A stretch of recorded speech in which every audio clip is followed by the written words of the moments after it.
मुद्दतें लगी है बुनने में ख्वाबों के स्वेटर, मुद्दतें लगी है बुनने में ख्वाबों के स्वेटर, अब जाकर तैयार हुआ है यह युवा राष्ट्र। मैं युवा इस राष्ट्र का अपनी शक्ति से राष्ट्र की हर पीड़ा हरूंगा। मैं यम का भी रुख मोड़ एक दिन आसमान पर कदम रखूंगा।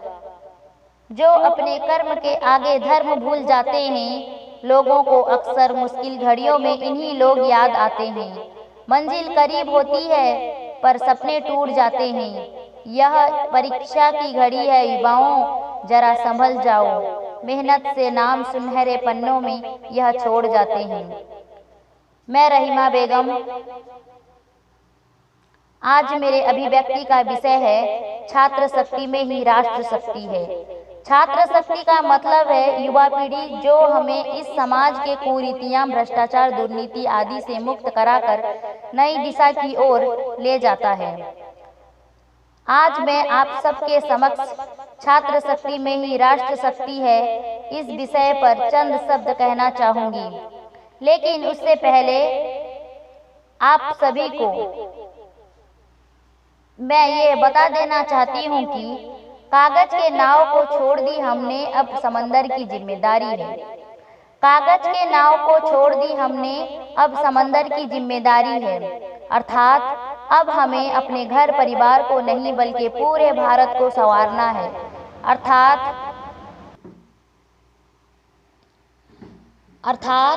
अब हमारे ऊपर पूरे भारतवर्ष की जिम्मेदारी है, क्योंकि किसी भी देश के राष्ट्र का आधार उस देश की छात्र शक्ति यानी युवा शक्ति है।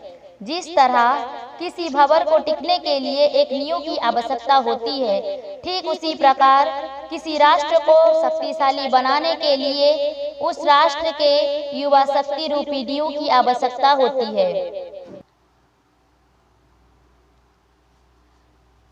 युवा शक्ति राष्ट्र को शक्तिशाली बना सकते हैं। अगर हम अपने देश के विकास में, उन्नति में, प्रगति में अपनी अहम भूमिका निभाएं, तभी यह मुमकिन होगा।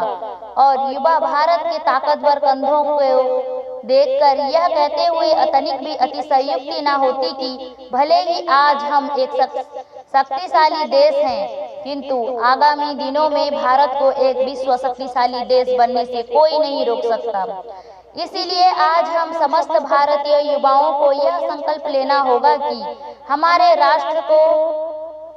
राष्ट्र के समक्ष आने वाली भ्रष्टाचार और अन्याय जैसे समस्या का डटकर सामना करना होगा। और इस संकल्प को पूरा करने के लिए बीके गाड़िया जैसे महाविद्यालयों द्वारा आयोजित समाज के जरूरत मुद्दों पर विचार विमर्श करना होगा और अपनी प्रतिक्रिया देनी होगी।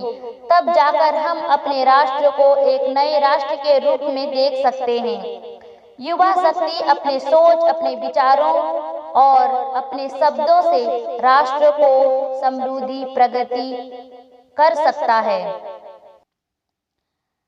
देश की आजादी का आह्वान भी युवाओं की कुर्बानी से ही सफलता की शिखर तक पहुंचा था।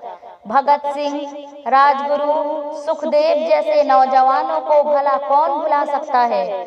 युवा शक्ति में वो शक्ति है जो इस देश को महाशक्ति बना सकती है। परंतु आज के युवाओं की हालत कुछ और ही है। वो युवक जिसे अपने पीठ पर फैलाती हुई अतीत की उपलब्धियां, वो युवक जिसे वर्तमान को तोड़ लेने की उत्कंठा, वो युवक जिसके कंधे पर राष्ट्र निर्माण की जिम्मेदारियां और समाज को जोड़कर रखने की ताकत। जी हाँ, वही युवक आज अपनी स्त्री पर शराब के नशे में उसके कोमल शरीर पर प्रहार करता है। शराब के 4 घूंट पीकर हमारे भारत का भविष्य तबाह कर रहा है। हमारा राष्ट्र निर्माण तब तक संभव नहीं होगा जब तक यहाँ का युवक नैतिक रूप से संकीर्ण, शारीरिक रूप से भ्रष्ट, मानसिक रूप से दिवालय, धार्मिक रूप से अंधा और बड़ी सफाई से भारत को खंड खंड करता रहेगा। तब तक हमारा राष्ट्र निर्माण कतई संभव नहीं होगा। युवा शक्ति एक तूफान है जो अच्छे को अपनी लपेट में ले सकती है। युवा शक्ति एक आंधी है जो राजनीति की तो बात ही क्या, देश को भी बदल सकती है। विश्व में जितने भी महत्वपूर्ण परिवर्तन हुए हैं उनमें सभी में युवाओं के लगन और बलिदान का अतुलनीय योगदान रहा है। शायद इसीलिए कहा जाता है, जिस ओर जवानी चलती है उस ओर जमाना चलता है। हमारी युवा शक्ति देश की तकदीर और तस्वीर बदलने का जज्बा रखती है। युवा शक्ति समाज को एक नया आईना दिखाने की क्षमता रखती है।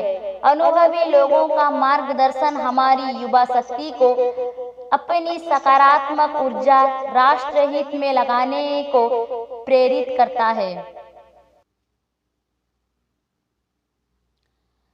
समय का चक्र कभी थमता नहीं और उसके अनुरूप हमेशा परिवर्तन भी होते रहते हैं, क्योंकि युवा हमेशा प्रगति एवं बदलाव की ओर सक्रिय रहते हैं।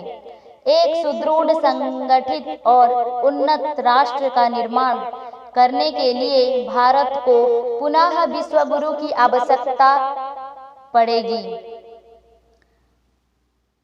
एक सुदृढ़, संगठित और उन्नत राष्ट्र का निर्माण करने के लिए भारत को पुनः विश्व गुरु की भूमिका में स्थापित करने के लिए युवाओं को अपना सब कुछ राष्ट्र को समर्पित करना होगा। आने वाले समय में राष्ट्र एवं लोकतंत्र में युवाओं का प्रतिनिधित्व रहना भी तय है। हमें अपने सोच और विचारों से उन नए अवसरों की तलाश करनी होगी जो न केवल स्वयं को आगे बढ़ाने में बल्कि दूसरों को आगे बढ़ाने में मददगार साबित होंगे। इस कार्य के साथ साथ युवाओं को अपनी नैतिकता का ध्यान भी रखना होगा।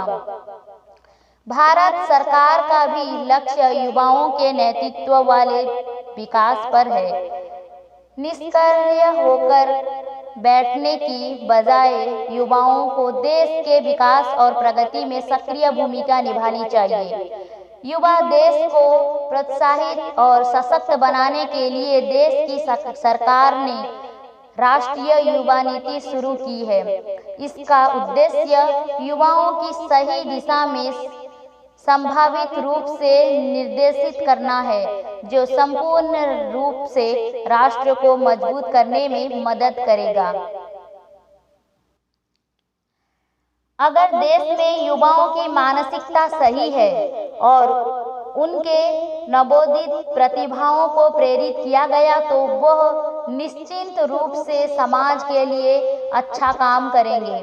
उचित ज्ञान और सही दृष्टिकोण के साथ वो प्रौद्योगिकी, विज्ञान, चिकित्सा, खेल और अन्य सहित विभिन्न क्षेत्र में उत्कृष्टता प्राप्त कर सकते हैं। यह न केवल उन्हें व्यक्तिगत रूप से और पेशेवर रूप में भी विकसित करेगा, बल्कि पूरे राष्ट्र के विकास और प्रगति के लिए भी योगदान देगा। दूसरी ओर, यदि देश के युवा शिक्षित नहीं हैं या बेरोजगार हैं तो यह अपराध को जन्म देगा। लेकिन युवा ही एक ऐसा पंछी है जो टूटे हुए अंडे और बेबसी से निकलकर स्वतंत्रता के खुले आसमान पर आशा का पंख फैलाता है। भाषा का मतलब ये नहीं होता कि हम बोलें और आप सुने, पुरस्कार मिले और चले जाएं।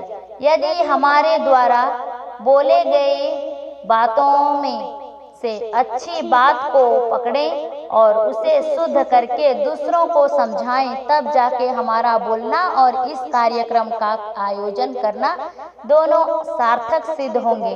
अंत में मैं यह कहना चाहूँगी, आप अपने देश के लिए, अपने भारत माता के लिए कुछ ना कुछ अच्छे कार्य जरूर कीजिएगा और उसकी शुरुआत आज से ही कीजिएगा। मुश्किल जरूर है, अभी ठहरी नहीं हूँ मैं।